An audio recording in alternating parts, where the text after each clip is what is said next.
StudyGate Digital Learning Technologies.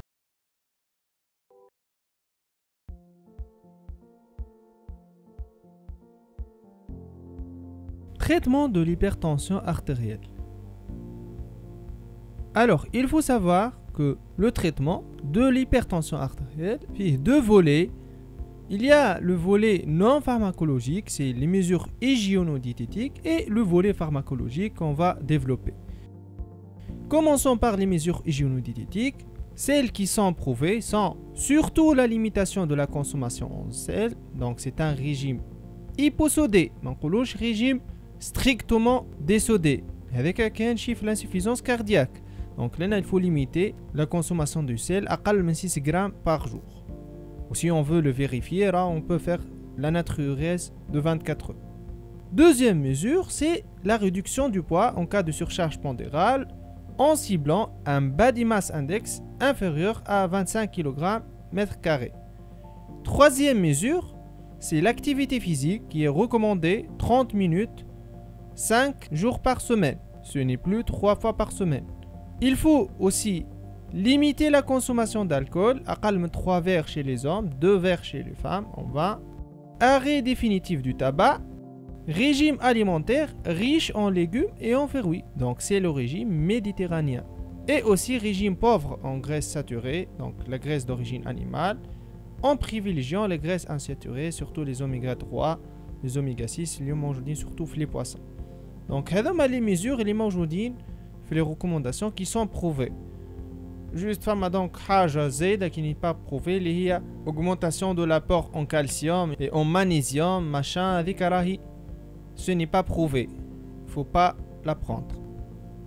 Maintenant, pour le traitement pharmacologique, il faut savoir que pour le moment, il y a 5 classes thérapeutiques qui ont prouvé leur efficacité, non seulement pour traiter l'hypertension artérielle, donc baisser les chiffres tensionnels, mais pour diminuer la morbimortalité cardiovasculaire. Et les homa donc نبداو أقدم classe اللي هما les diurétiques thiazidiques.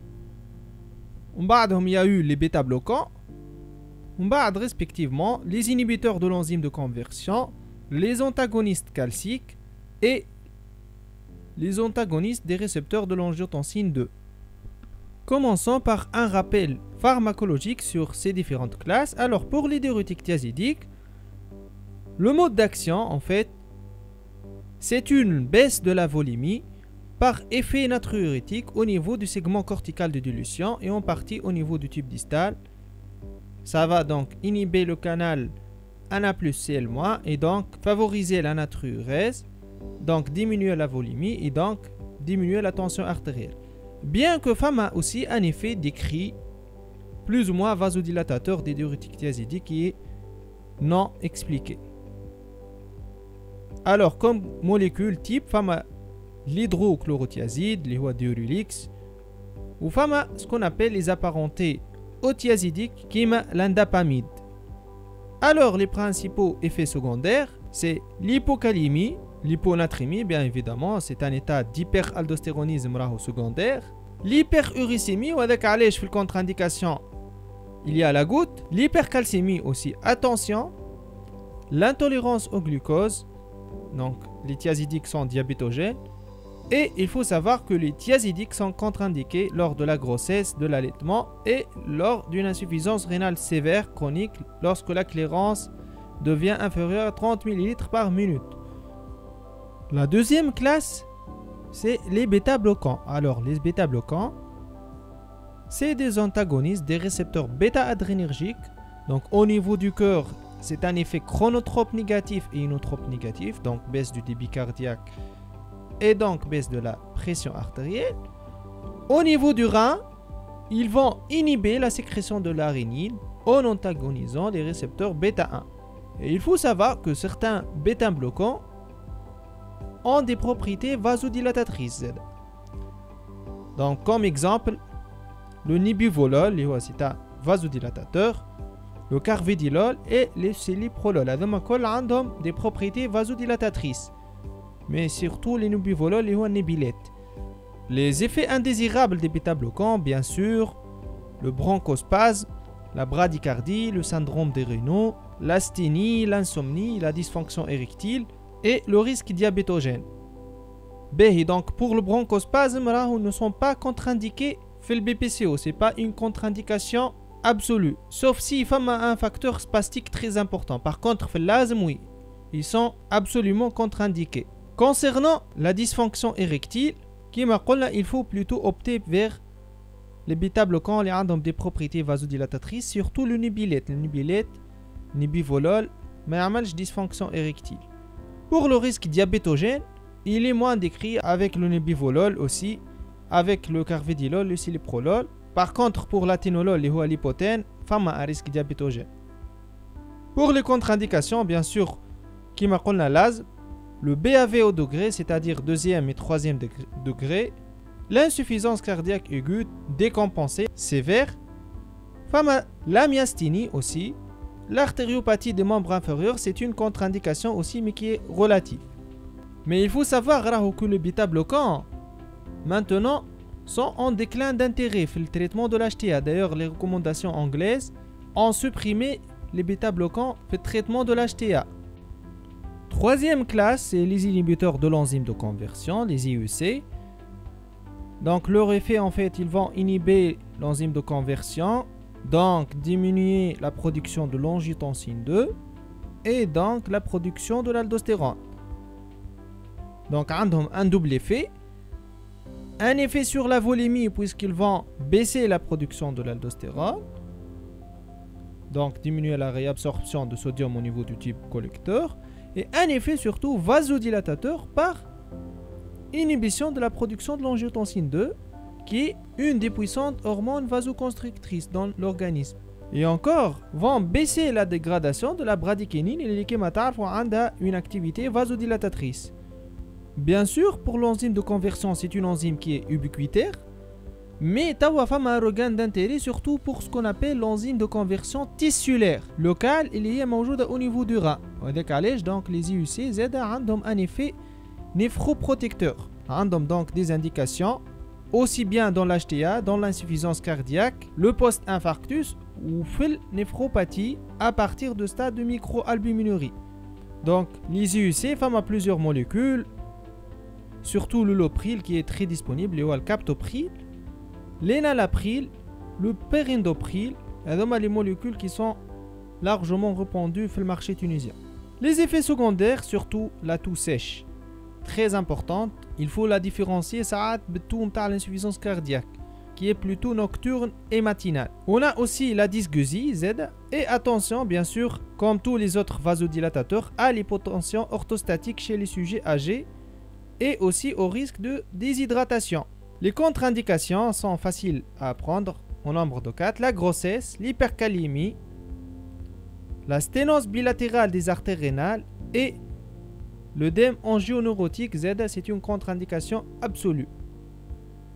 Pour les antagonistes des récepteurs de l'angiotensine 2 de type 1, les récepteurs de type 1, donc ce sont les artans, leur effet, ils font en fait bloquer la fixation de l'angiotensine 2 sur ces récepteurs type 1, vont donc inhiber l'action de l'angiotensine 2 et donc vont aussi inhiber la production d'aldostérone au niveau surrénal et donc ont un effet vasodilatateur et un effet natriurétique et diminue la volémie. Les artans les plus répandus, les valsartans qui m'attendent, le tareg, l'herbisartan, la provelle, le losartan, le lozar. Alors les effets indésirables, pas de tout. À la khatr, n'interfèrent pas avec les bradykinines. Donc là, en fait, on utilise les UIC. Si on a une toux sèche, on va switcher vers les artans. Même si Tawafam a des études récentes qui favorisent les artans plus que les UIC. Donc les effets indésirables sont presque les mêmes à part la toux, et les contre-indications sont aussi les mêmes, la grossesse, l'hypercalémie, sténose bilatérale des artères rénales, mais pas l'œdème angioneurotique qui ça n'interfère pas avec les bradykinines. Dernière classe maintenant, c'est les inhibiteurs calciques. Là, on a deux types, c'est les inhibiteurs calciques dihydropyridiniques surtout, et les non dihydropyridiniques ou les inhibiteurs calciques bradycardisants. Alors les inhibiteurs calciques dihydropyridiniques surtout ils vont inhiber l'entrée de calcium dans les cellules musculaires lisses, donc c'est des vasodilatateurs Il y a les dihydropyridines de première génération, surtout la nifedipine, il y a l'adalate, nicardipine, l'oxène. Et maintenant, la deuxième génération, surtout l'amlodipine et l'ercanidipine. Alors, les effets secondaires, surtout les œdèmes de membres inférieurs, les céphalées, les migraines, les flashs, les bouffées vasomotrices, l'hypotension orthostatique, attention, et la tachycardie réflexe, surtout fait les dihydropyridines de première génération. Bien sûr, sont contre-indiqués en cas d'insuffisance cardiaque. Les non-dihydropyridiniques, alors leur effet, c'est un effet surtout inotrope et chronotrope négatif, akthar minno vasodilatateurs. Donc, on dit les deux molécules, le verapamil, l'isoptine, et le diltiazème, le tildième ou le monotildième. Les effets indésirables, la bradycardie, la décompensation cardiaque, surtout avec le verapamil, l'isoptine, les ont une durée de vie importante. Ou avec ils sont contre-indiqués, fait le BAV de haut degré non appareillé et fait l'insuffisance cardiaque décompensée, surtout avec le verapamil. Donc, il y a les 5 classes à apprendre par cœur. Femme à d'autres antihypertenseurs qui vont aider à baisser les chiffres tensionnels, mais qui n'ont pas prouvé une efficacité de diminution donc, de la morbimortalité cardiovasculaire, qui ont les diurétiques de l'anse, qui ont un effet natriurétique au niveau de la branche ascendante de l'anse d'un lait, c'est le furosémide. Aussi, c'est un diurétique hypocalémiant et hyporuricémiant qui est mathiazidique. On a les antagonistes de l'aldostérone qui vont inhiber les récepteurs de l'aldostérone au niveau du tubule distal. C'est le spironolactone, surtout l'aldactone. Les effets secondaires, c'est l'hypercalémie, la gynécomastie. Ils sont contre-indiqués en cas d'insuffisance rénale sévère, de grossesse, l'allaitement et l'hypercalémie. Aussi, attention à l'hypercalémie. Attention pour les indications, surtout de l'aldactone. Pour les antihypertenseurs centraux, vont inhiber le tonus sympathique bulbaire. Les molécules disponibles, surtout l'alpha-méthyldopa, clonidine, catapressant, et moxonidine, le physiotense. Donc, les effets indésirables sont très importants. Somnolence, la sédation, la sécheresse de la bouche, les céphalées, la dépression, attention. Ou femme à Z a même le risque d'hépatite avec la méthyldopa surtout. Aussi l'anémie hémolytique. Les contre-indications, bien sûr, c'est les conducteurs de véhicules, travailleurs sur machine, les états dépressifs majeurs et aussi l'insuffisance rénale sévère. Pratiquement, les antihypertenseurs centraux, surtout chez la femme enceinte, le spectre n'est pas large. Donc, quels sont les objectifs tensionnels? C'est donc la partie la plus importante. Alors, il y a 3 objectifs à apprendre. Pour les personnes normales, l'objectif tensionnel, c'est une systolique inférieure à 140, diastolique inférieure à 90. Pour les diabétiques, c'est une pression artérielle inférieure à 140, 85. وبالنسبة لحكاية insuffisance rénale ou protéinurie اللي هي يقول لك pression artérielle inférieure à 130, 80 راه هذيك قديمة, c'est les recommandations de 2007 qui ont été révisées. Tawa, ce n'est plus prouvé en termes de mortalité et de risque surtout d'AVC. Donc, ils rejoignent la population normale 140-90 ou كانهم diabétiques 140-85. Troisième catégorie, chez les sujets âgés supérieurs à 80 ans, اللي تبدا عندهم pression artérielle élevée, déjà قلنا أكثر من 160, il faut viser une pression artérielle plus ou moins أقل من 150 pour éviter surtout l'hypotension orthostatique. Déjà, les sujets هذوما, le régime ne doit pas être limité en sel على خاطر كيف pour éviter l'hypotension orthostatique. Donc, هذوما les objectifs à apprendre par cœur. Fait traitement de l'HTA. Maintenant, pour la stratégie thérapeutique, alors, il se peut, j'ai eu beaucoup de questions sur cette partie-là, il faut la maîtriser. Alors, فما tableau اللي قلنا عليه en fonction grade de la tension artérielle en colonne et en ligne en fonction de la présence de facteurs de risque, d'atteinte d'organes cibles, d'insuffisance rénale ou de diabète, et en fonction de prévention de maladies cardiovasculaires ou rénales établies. On va préciser donc d'emblée un traitement pharmacologique ou uniquement on va commencer par les mesures hygiéno-diététiques. D'emblée, il y a deux remarques très importantes. Pour une pression artérielle normale haute, qui m'a dit la systolique entre 130 et 139 et la diastolique entre 85 et 89, aucune indication à un traitement. Dans tous les cas, il ne faut pas initier un traitement. Et pour l'HTA grade 3, toujours, on doit initier un traitement pharmacologique immédiatement, parfois même une bithérapie d'emblée. Pour les autres catégories, il faut juste les apprendre. Vous pouvez utiliser la méthode de coloriage. Donc, pour le grade 1, sans facteur de risque, c'est des mesures régionodiététiques pendant des mois, parfois 3 à 6 mois. Puis, si pas donc de contrôle, on peut initier une thérapie pharmacologique. Pour le grade 2, c'est une abstention pendant quelques semaines de mesures hygiéno-diététiques. Puis, donc, on peut initier le traitement. Le grade 3, qui m'a dit d'emblée. Et on commence par une monothérapie qui est un facteur de risque généralement. Si on a un ou deux facteurs qui m'appellent, si maintenant grade 1, alors c'est quelques semaines de mesure, ce n'est plus quelques mois. Kif le grade 2. Si on a plus que 3 facteurs de risque cardiovasculaire, le grade 1, on peut se permettre quelques semaines de mesure hygiéno-diététique, mais le grade 2, il faut d'emblée commencer un traitement pharmacologique. Ou fait l'atteinte d'organes cibles, ou elle insuffisance rénale stade 3 ou bien un diabète, généralement on préfère d'emblée commencer un traitement médical pharmacologique. Que dire bien sûr d'une maladie cardiovasculaire ou rénale établie? D'emblée, toujours, il faut commencer la thérapie pharmacologique. Donc, elle est grosso modo la stratégie. Alors, les recommandations, donc, y a la liberté en fait de débuter par une monothérapie ou bien par une bithérapie et de contrôler bien sûr chaque 4 semaines. Si on n'a pas les objectifs tensionnels, on peut switcher ou bien augmenter la dose. Mais bien sûr, quand on vous pose la question chez un patient donc à très haut risque cardiovasculaire ou même à haut risque cardiovasculaire, il vaut mieux débuter par une bithérapie. Donc on va parler surtout du choix des molécules. Des situations, on doit privilégier des molécules sur d'autres. Alors commençons par les atteintes d'organes cibles. Pour l'hypertrophie du ventricule gauche, on privilégie les inhibiteurs de l'enzyme de conversion, les antagonistes des récepteurs de l'angiotensine 2 et les inhibiteurs calciques.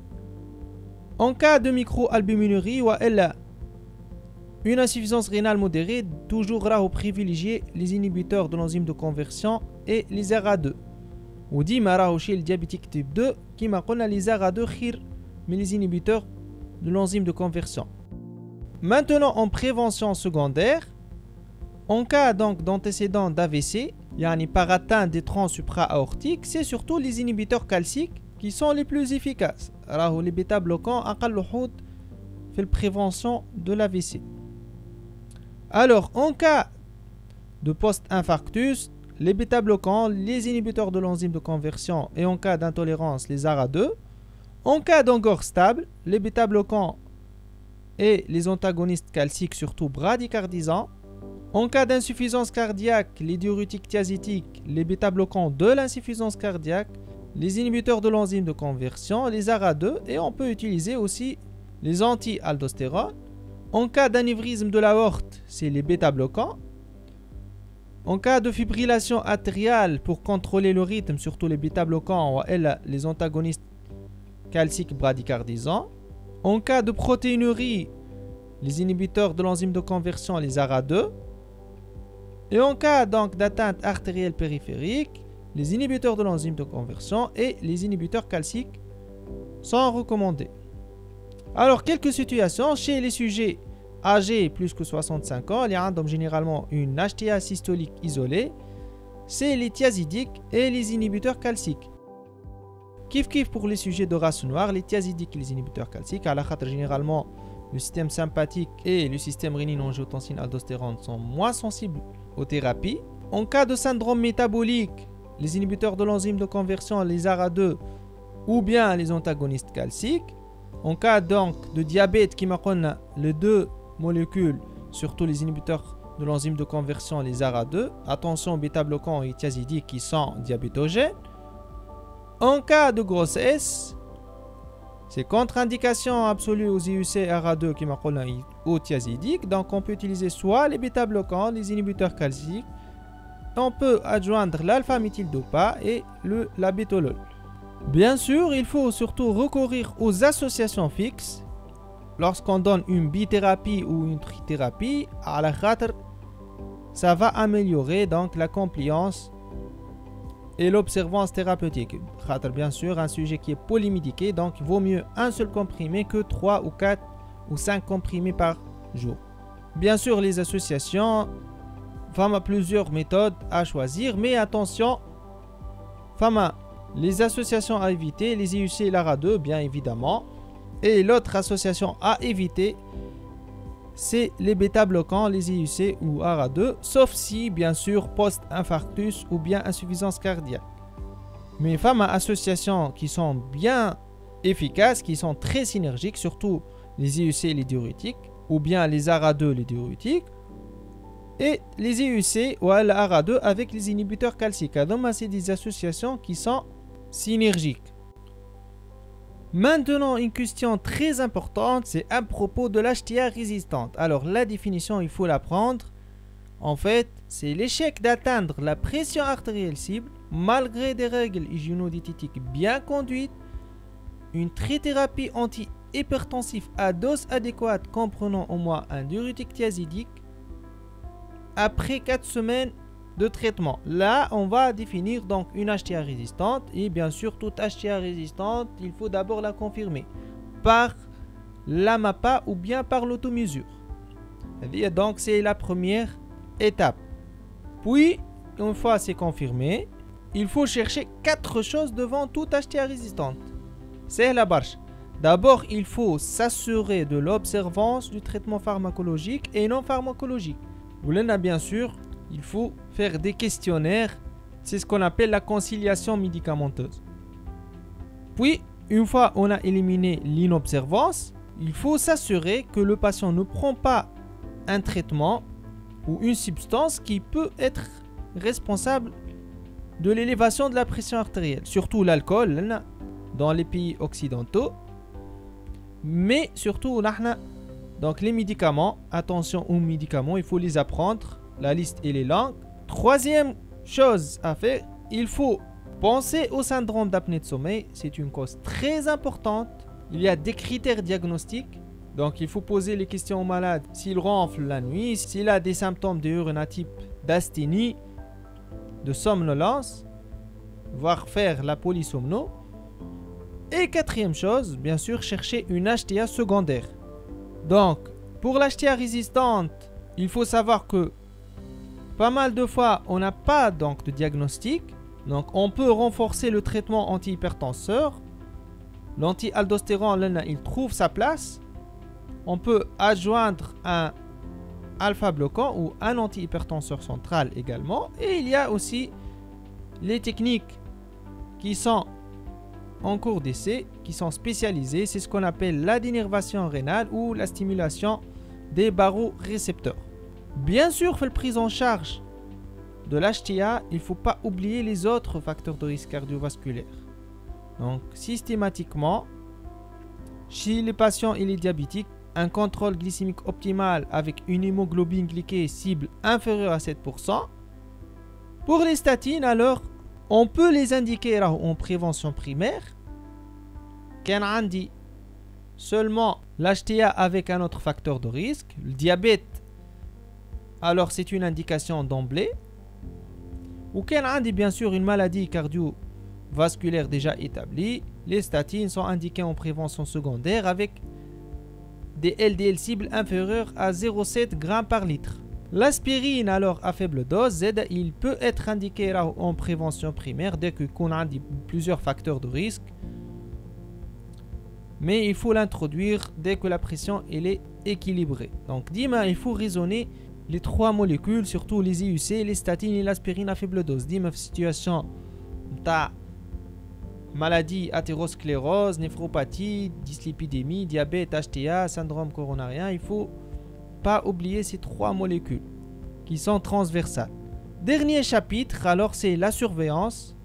Alors pour la surveillance, on se donne généralement 6 mois si la pression cible elle est atteinte et équilibrée. Parfois 3 mois si le risque cardiovasculaire il est élevé. Et bien sûr, si la pression cible n'est pas atteinte, il faut raccourcir les délais à 1 mois. Alors, sur le plan clinique, bien sûr, l'interrogatoire, la pression et l'examen clinique. Qu'en est-il donc de la biologie? Quand est-ce qu'il faut refaire le bilan? Alors, pour le bilan lipidique, كان ما فماش مشكلة 3 ans. La glycémie aussi, كان ما فماش مشكلة 3 ans. Le CG kif, on se donne 3 ans.